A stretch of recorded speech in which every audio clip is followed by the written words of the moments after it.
I can hear his shoes behind me. Slow. Careful. Too close.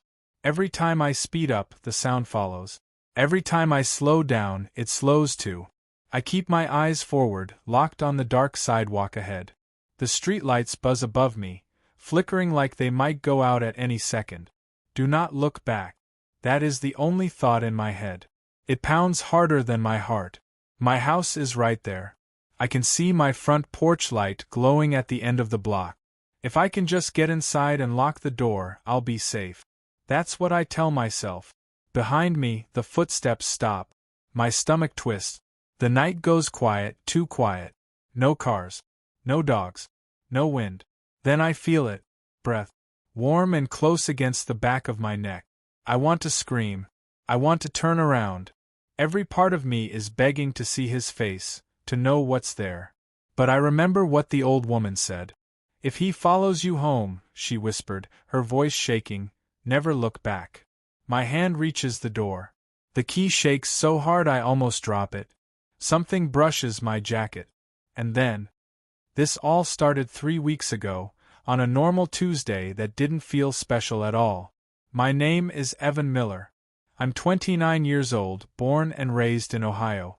I work at a small shipping warehouse just outside town. My life is simple. Wake up early. Drink bad coffee. Drive to work. Come home. Watch TV. Sleep. Repeat. Nothing strange ever happens to people like me. That's what I thought. The first time I saw the silent man, it was broad daylight. I was leaving work late.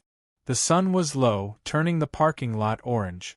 I remember feeling tired but calm. That's when I noticed him standing near the edge of the lot. He was tall. Too tall. His clothes were dark and plain, like he was trying not to be noticed. No logo. No color. Just black and gray. He didn't move. I waited for him to walk away. He didn't. I waited for him to look at his phone. He didn't. He just stood there, facing me. I remember thinking he was a security guard, or maybe a lost customer. I nodded at him, the way you do to be polite. He didn't nod back. I shrugged it off and drove home. That night, I dreamed I was walking down a long road with no lights. I could hear someone behind me, but every time I turned around, there was nothing there. The next day, I saw him again. This time, it was outside the grocery store. Same clothes. Same stillness. Standing near the carts. I told myself it was a coincidence. But when I walked past him, I felt cold. Like the air around him didn't belong to the rest of the world. I looked at his face for just a second. I wish I hadn't. His eyes were open, but they didn't blink. His mouth was slightly open, like he was about to speak but never would. His skin looked pale, almost gray. He didn't breathe. I hurried inside and didn't look back. Over the next week, he kept appearing. At the gas station.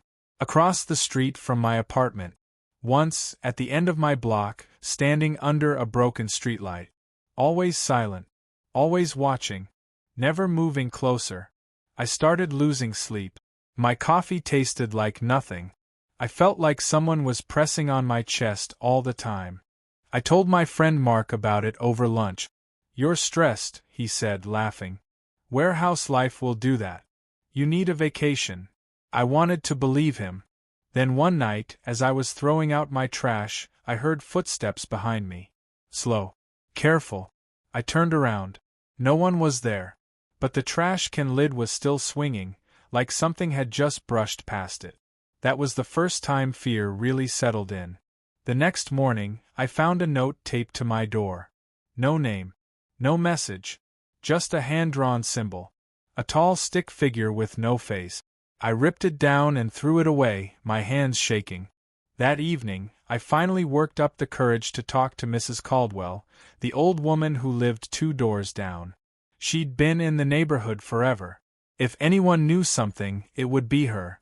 She looked at the symbol I'd drawn on a scrap of paper and went pale. You saw him, she said. My throat went dry. You know what this is? She nodded slowly.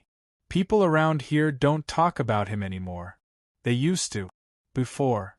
Before what? Before the disappearances. I laughed nervously.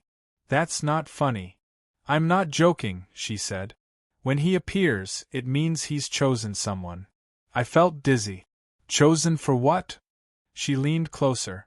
I could smell old paper and dust on her clothes. If he follows you home, she whispered, never look back. I asked her why. I begged her to explain. She closed her door without another word. That was 2 nights ago. Tonight, I worked late again. The warehouse was quiet. Too quiet. When I stepped outside, the parking lot lights flickered. And at the far end, near my car, he was waiting. This time, he took a step forward. Only one. I got in my car and drove straight home, checking my mirrors the whole way. I didn't see him. But when I parked and stepped onto the sidewalk, I heard the footstep. Slow. Careful. Right behind me. And now, here I am. My key finally slides into the lock. The porch light flickers. Behind me, the footsteps stop again. Something cold presses against my back.